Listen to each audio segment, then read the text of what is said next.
santuários franciscanos fazem memória ao momento em que Jesus foi preso para ser julgado e condenado. Estamos falando dos santuários da flagelação e da condenação de Cristo. A tradição apresenta esse local como parte do que seria no passado a fortaleza romana, chamada Antônia, onde no dia em que Jesus foi julgado se encontrava o procônsul, Pôncio Pilatos.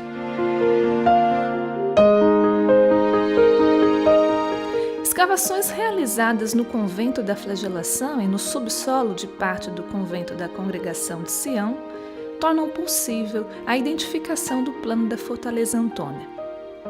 Ela era um grande complexo de forma quadrangular, protegida por 4 torres, separadas ao norte do rochoso monte Bezeta por um grande fosso. Uma rocha plana, parte se encontra intacta na Igreja da Condenação, dividiu interiormente o vasto prédio entre parte oriental e ocidental. A parte oriental, mais próxima à esplanada do templo, hoje ocupada por uma escola muçulmana, é o local onde a Via Sacra se inicia, seguindo para o convento da Flagelação e adentrando o coração da cidade velha até o Calvário. A parte ocidental é formada por um amplo pátio, que foi cercado por pórticos. O pavimento ainda é visível no Santuário da Condenação e no convento do Etiômo. O pavimento foi formado por lajes grandes que trazem cravados alguns traços de jogos comuns entre os soldados romanos da época.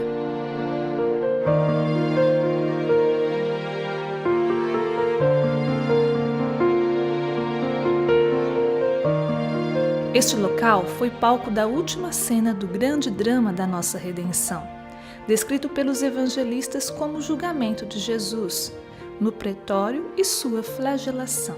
Depois de todo o confronto com os doutores da lei, Pilatos, sem sucesso na tentativa de libertar Jesus, fez o gesto de lavar as mãos e o entregou para ser crucificado. Começou então o caminho da cruz. Qui abbiamo 2 piccoli santuari che sono legati proprio al racconto della Passione. Aqui temos 2 pequenos santuários que estão ligados à narração da paixão, lugar da condenação e lugar da flagelação. Na realidade, as memórias são sobrepostas. Todas as 2 capelas poderiam ser chamadas da condenação ou da flagelação, porque são coisas que aconteceram ao mesmo tempo e no mesmo lugar. Temos 2 igrejas. A igreja mais antiga é a qual chamamos de Igreja da Flagelação. É a parte mais antiga deste edifício. Noi chiamiamo della flagellazione, la parte più antica di questo edificio. La si vede esternamente a sinistra della facciata dove ci sono dei contrafforti di pietra. Se vê externamente à esquerda da fachada onde estão os contrafortes de pedra que podem ser da época medieval. Este lugar foi adquirido pelos franciscanos na primeira metade de 1800 e foi transformado em lugar de culto. All'interno di questo edificio e anche nella sua facciata ci sono i ricordi della flagellazione di Gesù. No interior deste edifício e na sua fachada estão as recordações da flagelação de Jesus. A partir da fachada se vê no alto à direita e à esquerda de um anjo tantos os símbolos onde estão representados os sinais e instrumentos da flagelação de Jesus, em especial os flagelos usados pelos romanos para a flagelação. I flagelli usati dai romani per la flagellazione. E l'arco di entrata sulla porta è fatto. O arco de entrada sobre a porta, feito com uma forma especial que recorda a coroa de espinhos que foi colocada na cabeça de Jesus. Se entriamo dentro la chiesa, si vede subito e c'è Gesù flagellato alla colonna. Ao entrar na igreja, o que impressiona rápido é um vitral artístico colocado ao fundo. Se vê logo Jesus flagelado sobre a coluna. Este é o tema principal que há nesta igreja. À esquerda temos a imagem de Pilatos, que lava as mãos, e à direita, por sua vez, temos um personagem identificado como Barrabás, que festeja com seus amigos logo depois que fora libertado por Pilatos.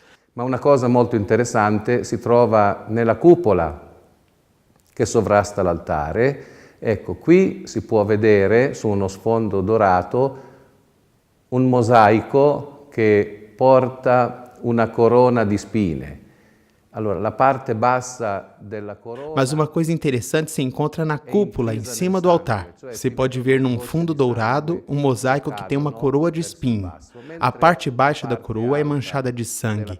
Se vê as gotas de sangue que caem para baixo.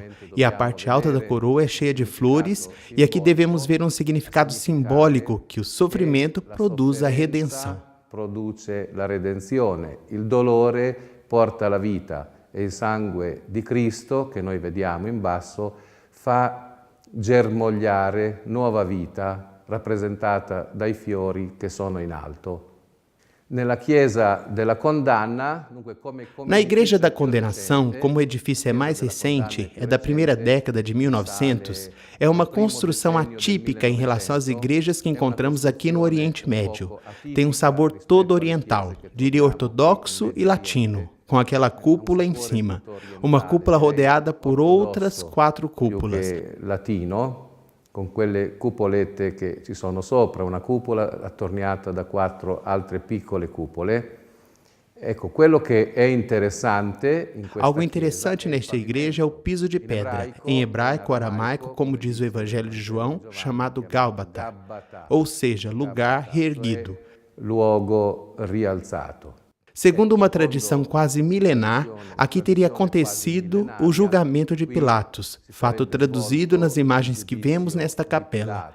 Encontramos no centro a imagem de Pilatos, que lava suas mãos, e de Jesus com a cruz, e depois encontramos outras cenas ao lado, Jesus que foi flagelado, e em uma outra cena, São João que cobre o rosto de Maria, para que não veja o sofrimento no corpo de seu filho. Ai lati di questa, Gesù che viene flagellato, e in un'altra scena vediamo San Giovanni che copre il volto alla Madonna affinché non veda le sofferenze che vengono impresse sul corpo del suo figlio. Mas o que Jesus de Nazaré fez de tão grave que atraiu a atenção dos sumos sacerdotes para que realizassem um complô contra sua pessoa, seu ministério, a ponto de pedir sua morte ao procônsul romano?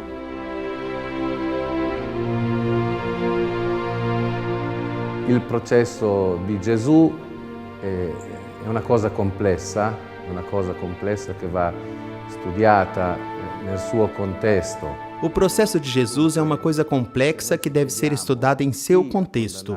Portanto, se nos perguntarmos quem condenou Jesus, não podemos dar uma resposta única. Mas lendo o Evangelho, vemos que são uma série de circunstâncias que levaram à sua condenação. Alla sua condanna. Jesus foi preso no Getsêmani pelos soldados e pelos guardas enviados também pelos poderes religiosos da época, portanto pelos judeus. Aqueles que São João chama judeus, diz expressamente que foram mandados pelos chefes do povo, pelos anciãos, pelos escribas. Expressamente che sono mandati dai sommi sacerdoti, dagli anziani del popolo, dagli scribi. Quindi potrebbe essere una guardia privata. Poderia ser uma guarda privada que talvez unida à guarda pública, ou seja, soldados dos procuradores, digo talvez porque isso não está escrito nas fontes. Prendem Jesus por motivos religiosos, e por motivos religiosos levam Jesus aos sumos sacerdotes para ser julgado. Per motivi religiosi lo portano alla casa del sommo sacerdote per essere giudicato. Ecco, il sommo sacerdote O sumo sacerdote julga Jesus por um motivo religioso. A pergunta que ele dirige a Jesus é esta: responda em nome do Deus bendito se você é o Filho de Deus, se você é o Cristo. E Jesus responde que sim. Este é o motivo pelo qual a parte judaica condena Jesus. Se tu sei il Cristo. Ecco, e Gesù risponde di sì. Ecco, questo è il motivo per cui la parte giudaica condanna a morte Gesù. Ecco. A este ponto intervém um outro fator. Na época de Jesus não era permitido, pelo que se sabe, aos judeus condenar alguém à morte por motivos religiosos, nem tampouco condenar alguém à morte. Isso dizia respeito às autoridades romanas. Portanto, no dia seguinte o conduzem a Pilatos, acrescentando ao motivo religioso a tentativa de Jesus de tornar-se rei. Isso sim poderia interessar ao poder romano e a Pôncio Pilatos, de fato. Ma aggiungendo un altro crimine, e cioè il cosiddetto tentativo di Gesù di farsi re. De todas as perguntas que Pilatos fazia a Jesus, voltava sempre a esta. Vendo que dirigiu a ele várias perguntas e Jesus não lhe respondera, a um certo ponto ele lhe pergunta: "Mas você é rei? Você é verdadeiramente um rei?" E Jesus responde: "Tu o dizes." Isso significa, sim, como tu o dizes, eu sou rei.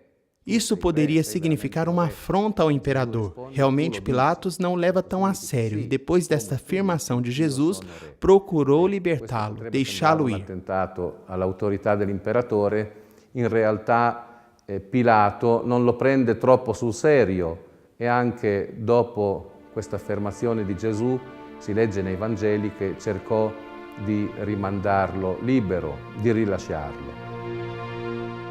De acordo com os textos bíblicos, Pilatos mandou flagelar Jesus e, após tentativas frustradas de o libertar, mandou que o crucificassem.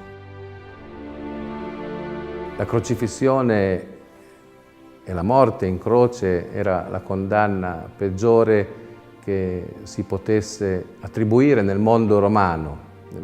A crucifixão e a morte na cruz era a pior condenação que se poderia atribuir no mundo romano. Era reservada aos escravos. Portanto, Jesus sofreu uma morte dolorosa e humilhante. Vale enfatizar que um cidadão jamais seria morto assim. Somente os escravos. Invece uno schiavo sì, e quindi Gesù davanti ai Romani fa la parte dello schiavo o del servo.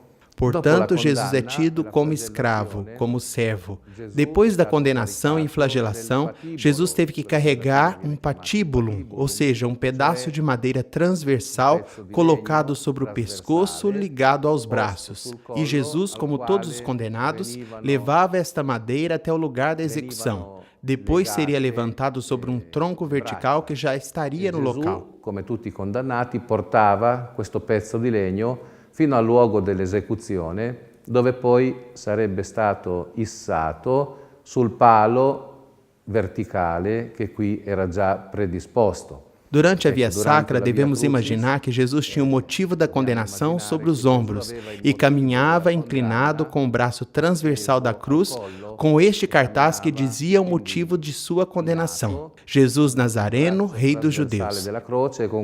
Questo cartello che diceva il motivo della sua condanna: Gesù Cristo, Re dei Giudei, Gesù Nazareno, Re dei Giudei.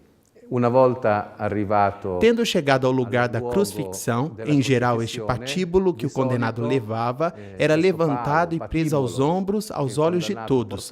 No caso de Jesus, ao invés, temos uma mudança. As mãos e os pés dele são pregados na cruz, e esta é uma novidade. Uma novidade muito mais dolorosa do que o que normalmente acontecia. Os dois ladrões que estavam com ele foram crucificados sem serem pregados na cruz.